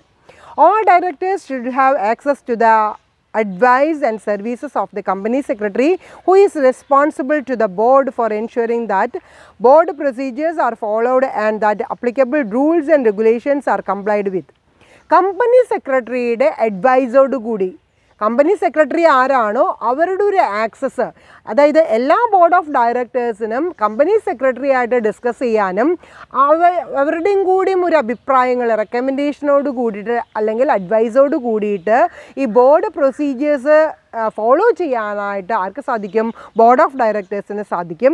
Any question of the removal of the company secretary should be A matter for the board as A all. ഒരു കമ്പനി സെക്രട്ടറി സജഷൻ പ്രകാരം ഏതെങ്കിലും ഒരു മാറ്റർ റിമൂവ് ചെയ്യണമെന്ന് പറഞ്ഞു കഴിഞ്ഞാൽ ബോർഡ് അത് എന്ത് ചെയ്യേണ്ടതായിട്ട് വരും? ആക്സെപ്റ്റ് ചെയ്യേണ്ടത് വരും. Any question of the removal of company secretary should be A matter for the board as A all. ഒരു ബോർഡ് മുഴുവനായിട്ട് പറയാണ് കമ്പനി സെക്രട്ടറിയെ മാറ്റണമെന്ന് പറഞ്ഞു കഴിഞ്ഞാൽ അവിടെ വേറെ ഒരു റെക്കമെൻഡേഷൻ ഒന്നും വരുന്നില്ല. അത് അങ്ങനെ തന്നെ എന്ത് ചെയ്യേണ്ടതായിട്ട് വരും? ഫോളോ ചെയ്യേണ്ടതായിട്ട് വരും. അപ്പോൾ ഈ 4 റെക്കമെൻഡേഷൻസാണ് കാഡ്ബറി കമ്മിറ്റി വെച്ചിട്ടുള്ളത്. ആദ്യം പറഞ്ഞിട്ടുള്ളത് നോൺ എക്സിക്യൂട്ടീവ് ഡയറക്ടേഴ്സ് എന്ന് പറയുന്നത് സഫിഷ്യൻറ്റ് കാലിബർ ഉള്ളവരായിരിക്കണം. അതോടൊപ്പം തന്നെ സിഗ്നിഫിക്കൻ്റ് വെയിറ്റേജ് ബോർഡിൻ്റെ ഡിസിഷനിൽ ഈ പറയുന്ന നോൺ എക്സിക്യൂട്ടീവ് മെമ്പേഴ്സിൻ്റെ സജഷൻസിന് റെക്കമെൻഡേഷൻസിന് കൊടുത്തിരിക്കണം. ഫോർമലായിട്ടുള്ളൊരു ഷെഡ്യൂള് സ്പെസിഫിക്കലായിട്ട് റിസർവ് ചെയ്യത്തക്ക വിധത്തിൽ, അത് ആ കമ്പനിയുടെ ഓവറോൾ ഡയറക്ഷൻ ആൻഡ് കൺട്രോൾ എന്ന് പറയുന്നത് ചെയ്യത്തക്ക വിധത്തിലായിരിക്കണം ഒരു ബോർഡ് റിസർവ് ചെയ്യേണ്ടത്. അതോടൊപ്പം തന്നെ ഒരു ബോർഡ് ഓഫ് ഡയറക്ടേഴ്സിൻ്റെ പ്രൊസീജിയർ എന്ന് പറയുന്നത് അവരുടെ ഡ്യൂട്ടീസ് ആൻഡ് റെസ്പോൺസിബിലിറ്റീസിൻ്റെ ഒരു ഫർദറൻസിന് വേണ്ടിയിട്ടുള്ള ഇൻഡിപെൻഡൻ്റ് ആയിട്ടുള്ള പ്രൊഫഷണൽ അഡ്വൈസോട് കൂടി ചെയ്യണം. അതിന് അഡീഷണൽ ആയിട്ടുള്ള വരുന്ന എക്സ്പെൻസ് ആര് ബെയർ ചെയ്യണം? കമ്പനി തന്നെ ബെയർ ചെയ്യേണ്ടതായിട്ട് വരും. അതുപോലെ തന്നെ എല്ലാ ഡയറക്ടേഴ്സിനും ഡയറക്റ്റായിട്ട് ഇവിടെ ആരുടെ സർവീസ് ആക്സെപ്റ്റ് ചെയ്യാനായിട്ട് സാധിക്കും? കമ്പനി സെക്രട്ടറിയുടെ അഡ്വൈസോട് കൂടിയിട്ട് അല്ലെങ്കിൽ അവരുടെ ഒരു അഭിപ്രായം, ഒരു ഡയറക്ഷൻ, അഡ്വൈസ് എന്ന് പറയുന്നത് എല്ലാ ഡയറക്ടേഴ്സിനും എടുക്കാനായിട്ട് സാധിക്കും. The underlying presumption was that these government-sponsored recommendations should lead to the enhanced board oversight. അപ്പോൾ ഓവറോളായിട്ട് നോക്കുകയാണെങ്കിൽ, ഒരു ഓവർസൈറ്റ് എന്ന് പറയുന്ന ഒരു കാറ്റഗറിയിൽ നോക്കുകയാണെങ്കിൽ, നേരത്തെ പറഞ്ഞിട്ടുള്ള ഗാഡ്ബറി കമ്മിറ്റിയുടെ റെക്കമെൻഡേഷൻസ് എന്ന് പറയുന്നത് ദ അണ്ടർലൈങ് പ്രസംഷൻ. എന്താണ് ഈ പ്രസംഷൻ എന്ന് വെച്ചാൽ ഒരു അനുമാനിക്കൽ. നമ്മളെന്താണ് അനുമാനിക്കുന്നത്? Government sponsored recommendation would lead to the enhanced board oversight. ബോർഡിൻ്റെ ഒരു ഓവർസൈറ്റ് എന്ന് പറയുന്നതിൽ മാറ്റം വരുത്താനായിട്ട് ഈ ഗാഡ്ബറി കമ്മിറ്റീസിന് സാധിച്ചു എന്നുള്ളതാണ്. As A test of presumption corporate analysis the relation between the management turn over and it's A performance. അപ്പം മാനേജ്മെൻറ്റ് മൊത്തമായിട്ട് അതിൻ്റെ മാനേജ്മെൻറ്റ് ടേൺ ഓവർ എന്ന് പറയുന്നതും അതിൻ്റെ പെർഫോമൻസ് എന്ന് പറയുന്നതും അതിൻ്റെ എഫിഷ്യൻസി, ഇഫക്റ്റീവ്നെസ് എന്ന് പറയുന്നത് നമുക്ക് എന്ത് ചെയ്യാനായിട്ട് സാധിച്ചു എന്നാണ് പറയുന്നത്. അത് അനലൈസ് ചെയ്യുമ്പോൾ അവിടെ ഒരു റിലേഷൻഷിപ്പ് ക്രിയേറ്റ് ചെയ്യാനായിട്ട് സാധിച്ചിട്ടുണ്ട്. Corporate finds that CEO turnover increased following publications of the code, that the relationship between CEO turnover and the performance was strengthened following publications of the code, and that the increase in the sensitivity of turnover to performance was concentrated among firms that adopted in Cadbury Committee's recommendation. അപ്പോൾ Cadbury കമ്മിറ്റിയുടെ റെക്കമെൻഡേഷനോട് കൂടിയിട്ട് ഇവിടെ എന്താണ് സംഭവിച്ചിട്ടുള്ളത്? മുമ്പുണ്ടായിരുന്ന corporate ഗവേണൻസിൽ chief executive turn ഓവറുടെ ഒരു relationship എന്ന് പറയുന്നത് എൻഹാൻസ് ചെയ്യാനായിട്ട് സാധിച്ചു. അതായത് പബ്ലിക്കേഷൻസ് ഓഫ് ദി കോഡ്, ഇവിടെ പറഞ്ഞിട്ടുള്ളത് code of conduct board of directors എങ്ങനെയാണോ ഫോളോ ചെയ്യേണ്ടത് അവിടെയാണ് റെക്കമെൻഡേഷൻ കൊടുത്തിട്ടുള്ളത്. അതോടുകൂടി ചീഫ് എക്സിക്യൂട്ടീവ് ഓഫീസേഴ്സിൻ്റെ ടേൺ ഓവർ എന്ന് പറയുന്നത് ഇൻക്രീസ് ചെയ്യാനായിട്ട് സാധിച്ചു. അതോടൊപ്പം തന്നെ അവിടെ ഒരു റിലേഷൻഷിപ്പ് ക്രിയേറ്റ് ചെയ്യാനായിട്ട് സാധിച്ചിട്ടുണ്ട്. ആര് തമ്മിലുള്ള റിലേഷൻഷിപ്പാണ് ഇവിടെ ക്രിയേറ്റ് ചെയ്യാനായിട്ട് സാധിച്ചിട്ടുള്ളത്? Relationship between chief executive turnover and performance was strengthened. Chief executive ഓഫീസറുടെ ടേൺ ഓവറും അതുപോലെ തന്നെ പെർഫോമൻസ് എന്ന് പറയുന്നതും ഈ കോഡ് ഓഫ് കണ്ടക്റ്റിൻ്റെ പബ്ലിക്കേഷനോട് കൂടിയിട്ട് ഇമ്പ്രൂവ് ചെയ്യാനായിട്ട് സാധിച്ചു. അതോടൊപ്പം തന്നെ sensitivity of turnover to performance, ഒരു സംവേദനക്ഷമത, sensitivity of the turnover എന്ന് പറയുന്നതും എന്തിനോട് റിലേറ്റഡ് ആയിട്ട്, പെർഫോമൻസിനോട് റിലേറ്റഡ് ആയിട്ട് ഇൻക്രീസ് ചെയ്യാനായിട്ട് സാധിച്ചിട്ടുണ്ട്. അപ്പോൾ രണ്ട് തരത്തിലാണ് പറയുന്നത്. ചീഫ് എക്സിക്യൂട്ടീവ് ഓഫീസറുടെ turn over, CEO turn over എന്ന് പറയുന്നതും അതോടൊപ്പം തന്നെ സെൻസിറ്റിവിറ്റി ഓഫ് ടേൺ ഓവർ എന്ന് പറയുന്നതും പെർഫോമൻസ് തലത്തിൽ എന്ത് ചെയ്യാനായിട്ട് സാധിച്ചിട്ടുണ്ട്? ഒരു റിലേഷൻഷിപ്പ് എൻഷുർ ചെയ്യാനും എൻഹാൻസ് ചെയ്യാനായിട്ട് ഈ കാഡ്ബറി കമ്മിറ്റിയുടെ റെക്കമെൻഡേഷനോടുകൂടി സാധിച്ചിട്ടുണ്ട്. അപ്പോൾ രണ്ടാമത്തെ കമ്മിറ്റിയുടെ ഡിസ്കഷനും ഇവിടെ ഓവറായിട്ടുണ്ട്. തേർഡ് കമ്മിറ്റിയിലേക്ക് ഞാൻ പോവുകയാണ്. ഗ്രീൻബറി കമ്മിറ്റി 1995 നമ്മളിതിനെ ഡിസ്കസ് ചെയ്യാനായിട്ട് പോകുന്നത്. During the 1990s, the issue of directors' remuneration was becoming a primary concern for investors and the public at large. ഇവിടെ ഗ്രീൻബറി കമ്മിറ്റി 1995 കോൺസെൻട്രേറ്റ് ചെയ്യുന്നത് ഡയറക്ടേഴ്സിൻ്റെ റെമ്യൂണറേഷൻ ബേസ് ചെയ്തുകൊണ്ടാണ്. അതായത് ഡയറക്ടേഴ്സിൻ്റെ റെമ്യൂണറേഷൻ ആര് നോക്കുന്നുണ്ട്? ഇൻവെസ്റ്റേഴ്സും അതുപോലെ തന്നെ പബ്ലിക്കും നോക്കിക്കൊണ്ട് അതിലൊരു മാറ്റം വരുത്താനായിട്ട് അവിടെ ഒരു റെക്കമെൻഡേഷന് വേണ്ടിയിട്ടാണ് ഏത് കമ്മിറ്റീനെ രൂപീകരിച്ചിട്ടുള്ളത്? ഗ്രീൻബറി കമ്മിറ്റീനെ രൂപീകരിച്ചിട്ടുള്ളത്. അപ്പോൾ during 1990s the issue of directors remuneration for becoming a primary concern for investors and the public at large. അപ്പോൾ ഒരു മെയിൻ റീസൺ എന്ന് പറയുന്നത് 1990 കാലഘട്ടങ്ങളിൽ ഡയറക്ടേഴ്സിൻ്റെ റെമ്യൂണറേഷൻ എന്ന് പറയുന്നത് അവിടുത്തെ മാനേജ്മെൻറ്റിൽ മാറ്റം വരുത്തേണ്ട ഒരു ഇമ്പോർട്ടൻറ്റ് ഫാക്ടറായിട്ടും തോന്നിയത് കൊണ്ടാണ് ഇവിടെ ഗ്രീൻബറി കമ്മിറ്റി എന്ന് പറയുന്നത് രൂപീകരിക്കുകയും ചില റെക്കമെൻഡേഷൻസ് കൊണ്ടുവരാനായിട്ട് നോക്കുകയും ചെയ്തിട്ടുള്ളത്. Specifically the levels of remuneration of directors in private industries were rising and remuneration packages were failing to provide the necessary incentives for directors to perform better. എപ്പോഴും വരുന്നൊരു പ്രോബ്ലമാണ്. അതായത് ബോർഡ് ഓഫ് ഡയറക്ടേഴ്സ് ആണ് company overall control ചെയ്യുന്നത് എന്നുണ്ടെങ്കിലും അതിൻ്റെ benefit ആർക്കാണ് പോകുന്നത്? സ്റ്റേക്ക് ഹോൾഡേഴ്സിനാണ് പോകുന്നത്. അപ്പോൾ ആ ഒരു ചെറിയൊരു ഇഷ്യൂ നമ്മൾ നേരത്തെ തന്നെ കോർപ്പറേറ്റ് ഗവേണൻസിൽ ഒരു പ്രോബ്ലം ആയിട്ട് നമ്മൾ പറഞ്ഞിട്ടുള്ളത് തന്നെയാണ്. അതുകൊണ്ട് തന്നെ ബോർഡ് ഓഫ് ഡയറക്ടേഴ്സിന് ഒരു റീസണബിൾ ആയിട്ടുള്ള റെമ്യൂണറേഷൻ ലഭിച്ചില്ലെങ്കിൽ അവർക്ക് ആ കമ്പനിയോടുള്ളൊരു താല്പര്യം കുറയാനായിട്ട് സാധ്യതയുണ്ട്. അപ്പോൾ 1990 ഡയറക്ടേഴ്സിൻ്റെ റെമ്യൂണറേഷനെ കുറിച്ചൊരു റെക്കമെൻഡേഷൻ വരാനുള്ള കാരണം എന്തുകൊണ്ടാണ്? പ്രൈവറ്റ് ഇൻഡസ്ട്രീസിൽ ഡയറക്ടേഴ്സിൻ്റെ റെമ്യൂണറേഷൻ എന്ന് പറയുന്നത് എങ്ങനെയായിരുന്നു? റൈസിങ് ആയിരുന്നു. അതേസമയം remuneration package were failing to provide the necessary incentive. Remuneration വർദ്ധിച്ചു എന്നുണ്ടെങ്കിലും അത് ഫിക്സഡ് ആണ്. ഇൻസെൻറ്റീവ്സ് എന്ന് പറയുന്നത് ഒരു പാക്കേജ് ആയിട്ടാണ് കൊടുത്തിട്ടുണ്ടായിരുന്നത് ടു പെർഫോം ദ ബെറ്റർ. അപ്പോൾ ഓരോ ഡയറക്ടേഴ്സിന് പെർഫോമൻസിനെ വെച്ചുകൊണ്ട് ഇൻസെൻറ്റീവ് കൊടുക്കുക. പക്ഷേ പ്രൈവറ്റ് സെക്ടറിൽ, പ്രൈവറ്റ് ഇൻഡസ്ട്രീസിൽ റെമ്യൂണറേഷൻ എന്ന് പറയുന്നത് എങ്ങനെയായിരുന്നു? ഇൻക്രീസിങ് ആയിരുന്നു. പക്ഷേ ഇൻസെൻറ്റീവ് എന്ന് പറയുന്നത് അവരുടെ ഒരു പെർഫോമൻസ് ലെവലിൽ വെച്ചുകൊണ്ട് മാത്രമാണ് കൊടുത്തിരുന്നത്. അതെങ്ങനെയാണ് കൊടുത്തിരുന്നത്? ഒരു പാക്കേജിൻ്റെ ബേസിസിലാണ് കൊടുത്തിരുന്നത്. Consequently, it was recognized that corporate governance issues relating to the director's remuneration needed to be addressed in a more careful manner. അപ്പോൾ അവിടെ കൂടുതലായിട്ട് ബോർഡ് ഓഫ് ഡയറക്ടേഴ്സിൻ്റെ ഇൻട്രസ്റ്റ് എന്ന് പറയുന്നത് പ്രൊട്ടക്റ്റ് ചെയ്യാൻ വേണ്ടിയിട്ട്, അവർക്കൊരു സെക്യൂരിറ്റി എന്ന് പറയുന്നത് കൊടുത്താൽ തന്നെ അവർക്ക് സ്റ്റേക്ക് ഹോൾഡേഴ്സിൻ്റെ താല്പര്യങ്ങൾ, ഒരു കമ്പനിയുടെ ഒബ്ജക്റ്റീവ് എന്ന് പറയുന്നത് കൺട്രോൾ ചെയ്യാനും അതൊന്ന് എൻഹാൻസ് ചെയ്യാനും സാധിക്കുള്ളൂ. അപ്പോൾ അതുകൊണ്ട് തന്നെയാണ് എന്തിൽ കോൺസെൻട്രേറ്റ് ചെയ്യണമെന്നുള്ള ഒരു ചിന്ത വന്നിട്ടുള്ളത്. ബോർഡ് ഓഫ് ഡയറക്ടേഴ്സിൻ്റെ റെമ്യൂണറേഷൻ എന്ന് പറയുന്നത് ഒരു സാറ്റിസ്ഫൈ ചെയ്യത്തക്ക വിധത്തിലാണെങ്കിൽ മാത്രമേ അവർക്ക് എന്തിലൊരു താല്പര്യം ഉണ്ടാവുള്ളൂ? കമ്പനിയുടെ ഒബ്ജക്റ്റീവ്സിനോടും അതോടൊപ്പം തന്നെ സ്റ്റേക്ക് ഹോൾഡേഴ്സിൻ്റെ ഒബ്ജക്റ്റീവ്സിനോടും ഒരു താല്പര്യം ഉണ്ടാവുകയുള്ളൂ. This led to the establishment of the Greenbury committee. അപ്പോൾ ഗ്രീൻബറി കമ്മിറ്റിയുടെ ഒരു രൂപീകരണത്തിൻ്റെ ബിഹൈൻഡിലുള്ള എയിം എന്താണ്? ഡയറക്ടേഴ്സിന് റീസണബിൾ ആയിട്ടുള്ള റെമ്യൂണറേഷൻ റെക്കമെൻഡ് ചെയ്യണം. അതാണ് ഗ്രീൻബറി കമ്മിറ്റി രൂപീകരിക്കാനുള്ള ഒരു മെയിൻ കാരണം എന്ന് പറയുന്നത്.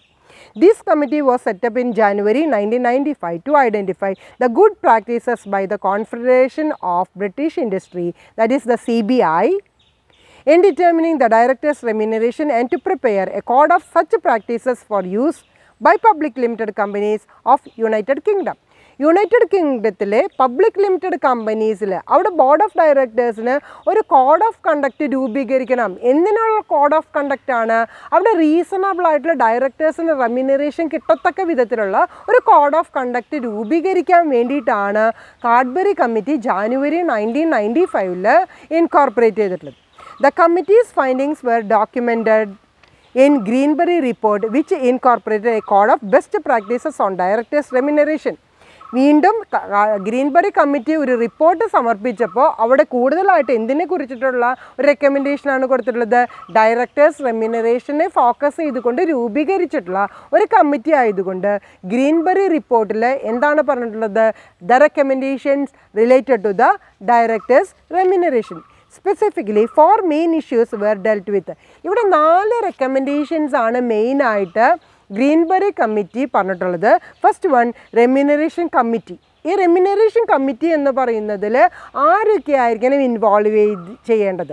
The role of a remuneration committee in setting the remuneration packages for the chief executive officer and other directors. Other ഡയറക്ടേഴ്സിനും അതോടൊപ്പം തന്നെ ചീഫ് എക്സിക്യൂട്ടീവ് ഓഫീസറിന് ഒരു കമ്മിറ്റി രൂപീകരിച്ചുകൊണ്ട് അവിടെ പറയുന്നത് എന്താണ്? റെമ്യൂണറേഷൻ കമ്മിറ്റീനെ രൂപീകരിക്കണം. എന്തിനു വേണ്ടിയിട്ടാണ് ഒരു റെമ്യൂണറേഷൻ കമ്മിറ്റീനെ രൂപീകരിക്കേണ്ടത്? ഒരു ചീഫ് എക്സിക്യൂട്ടീവ് ഓഫീസറിനും അതുപോലെ തന്നെ മറ്റുള്ള ഡയറക്ടേഴ്സിനും എന്താണോ റെമ്യൂണറേഷൻ പാക്കേജായിട്ട് ഫിക്സ് ചെയ്യേണ്ടത് അത് തീരുമാനിക്കാൻ വേണ്ടിയിട്ടാണ് ഒരു റെമ്യൂണറേഷൻ കമ്മിറ്റി എന്ന് പറയുന്നത് രൂപീകരിക്കണമെന്ന് ആദ്യത്തെ റെക്കമെൻഡേഷൻ. രണ്ടാമത് പറയുന്നത് ഡിസ്ക്ലോഷേഴ്സ് ആണ്. The required level of disclosure needed by shareholders regarding details of directors remuneration and whether there is the need to obtain shareholder approval. ഇനി ഈ ബോർഡ് ഓഫ് ഡയറക്ടേഴ്സിനെ അപ്പോയിൻറ്റ് ചെയ്യുമ്പോൾ അവരുടെ റെമ്യൂണറേഷൻ്റെ കേസിൽ ആരുടെ അപ്രൂവൽ വാങ്ങിയിരിക്കണം? ഷെയർ ഹോൾഡേഴ്സിൻ്റെ അപ്രൂവൽ വാങ്ങിയിരിക്കണം. അതുപോലെ തന്നെ ആ അപ്രൂവൽ എന്ത് ചെയ്തിരിക്കണം? ഡിസ്ക്ലോസ് ചെയ്തിരിക്കണം.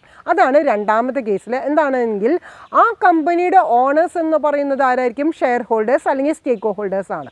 അവർക്കാണ് അതിൽ ഏറ്റവും കൂടുതൽ ഇൻട്രസ്റ്റ് ഉണ്ടായിരിക്കുക. അപ്പോൾ അവരുടെ ഒരു അപ്രൂവൽ എന്ന് പറയുന്നത് എങ്ങനെയുള്ളതായിരിക്കണം? ഡിസ്ക്ലോസ് ചെയ്തിട്ടുള്ള ഒരു അപ്രൂവലാണ് ഇവിടെ ആവശ്യമുള്ളത്. തേർഡ് പറയുന്നത് റെമ്യൂണറേഷൻ പോളിസിയാണ്. Specific guidelines for determining remuneration policy for the directors. നമ്മൾ നേരത്തെ പറഞ്ഞിരുന്നു ഒരു റെമ്യൂണറേഷൻ കമ്മിറ്റി രൂപീകരിച്ചുകൊണ്ടാണ് റെമ്യൂണറേഷൻ പാക്കേജ് ചീഫ് എക്സിക്യൂട്ടീവ് ഓഫീസറിനും അതുപോലെ തന്നെ മറ്റുള്ള ഡയറക്ടേഴ്സിന് ഫിക്സ് ചെയ്യുന്നത്. അവിടെ പറയുന്നത് ഒരു റെമ്യൂണറേഷൻ പോളിസി അഡോപ്റ്റ് ചെയ്യണം, അല്ലാതെ ഒരു റെമ്യൂണറേഷൻ പാക്കേജ് ഉണ്ടാക്കാനായിട്ട് പാടില്ല. ആ പ്രൊസീജിയറിൽ എന്ത് ഇൻക്ലൂഡ് ചെയ്യണം? സ്പെസിഫിക് ആയിട്ടുള്ള ഗൈഡ് ലൈൻസ് ഡിറ്റർമിൻ ചെയ്തുകൊണ്ട് വേണം ഒരു റെമ്യൂണറേഷൻ പോളിസി എന്ന് പറയുന്നത് ഡിറ്റർമിൻ ചെയ്യാനായിട്ട്. Service contracts and compensation.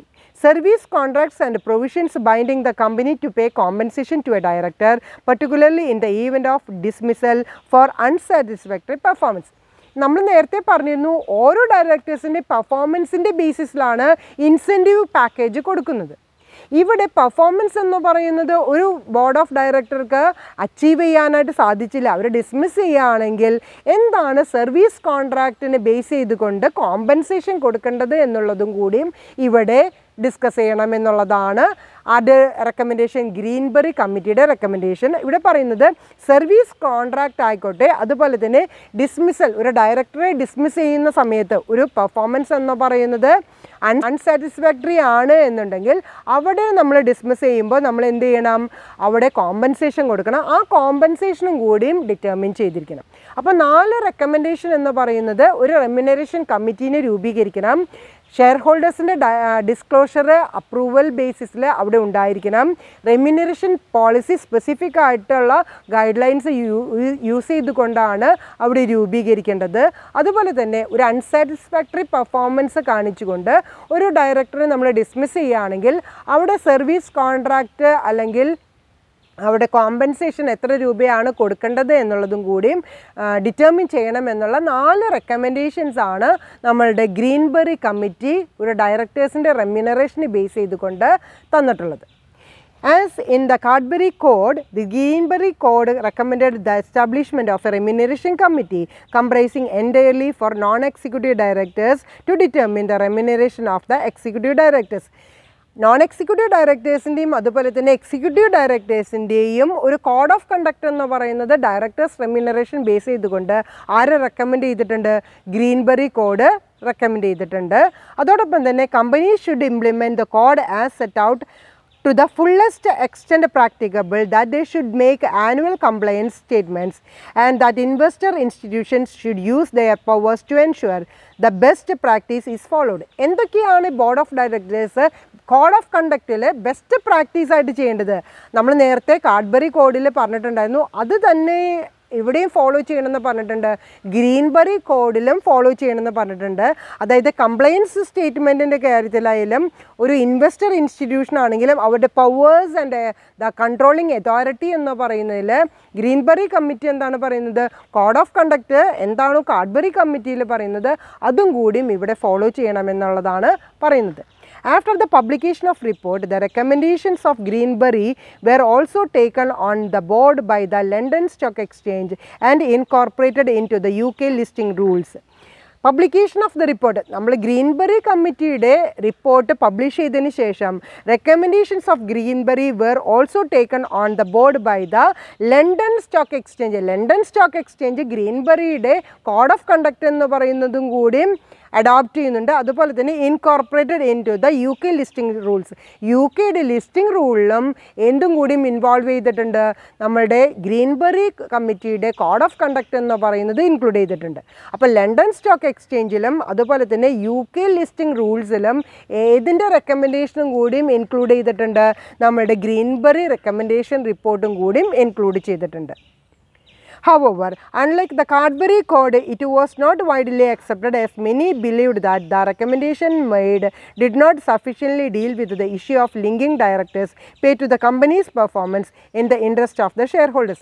പക്ഷേ ഇവിടെ ഒരു ഫെയിലിയർ വന്നിട്ടുള്ള ഒരു മെയിൻ ഡ്രോബാക്ക് എന്ന് പറയുന്നത് എന്താണ്?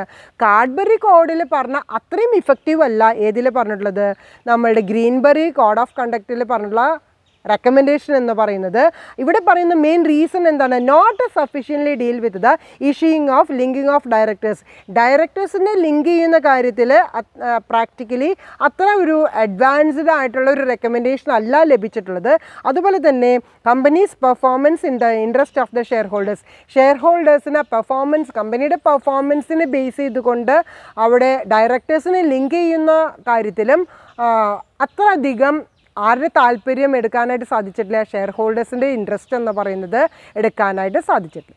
അപ്പോൾ ഇന്നത്തെ ക്ലാസ്സിൽ ഞാൻ 3 കമ്മിറ്റീസിൻ്റെ ഒരു റെക്കമെൻഡേഷനാണ് ഡിസ്കസ് ചെയ്തിട്ടുണ്ടായിരുന്നത്. നിങ്ങൾ ഈ ടെക്സ്റ്റ് ഒന്ന് നന്നായിട്ട് 2-3 പ്രാവശ്യം വായിക്കുക. അതിനുശേഷം എന്തെങ്കിലും ഫാക്ടർ ഡൗട്ട് ഉണ്ടെങ്കിൽ അതൊന്ന് ക്ലിയർ ചെയ്യാനായിട്ട് നോക്കുക. ഇൻട്രാക്ഷൻ സമയത്ത് ഡൗട്ട് എന്തെങ്കിലും ഉണ്ടെങ്കിൽ ചോദിക്കാനും മനസ്സിലാക്കാനും നോക്കണം. പേജ് നമ്പർ 133 അഗ്രവാൾ സഞ്ജയിൻ്റെ കോർപ്പറേറ്റ് ഗവേണൻസ് എന്ന് പറയുന്നത് concepts and dimensions, snow white publication private. അത് ഇന്നത്തെ ക്ലാസ്സിൽ ഒരു അസൈൻമെൻ്റ് ആയിട്ട് ചെയ്യണം. മുഴുവനായിട്ട് നിങ്ങൾ വായിച്ചു നോക്കേണ്ട ഏതെങ്കിലും ഒരു ടോപ്പിക് എടുത്തിട്ട് അതിനെക്കുറിച്ച് സ്റ്റഡി ചെയ്യുകയും റിവ്യൂ എഴുതുകയാണ് വേണ്ടത്. അപ്പോൾ ഇതാണ് ഇന്നത്തെ അസൈൻമെൻറ്റ് എന്ന് പറയുന്നത്. Okay, clear? Thank you very much. Have A nice day.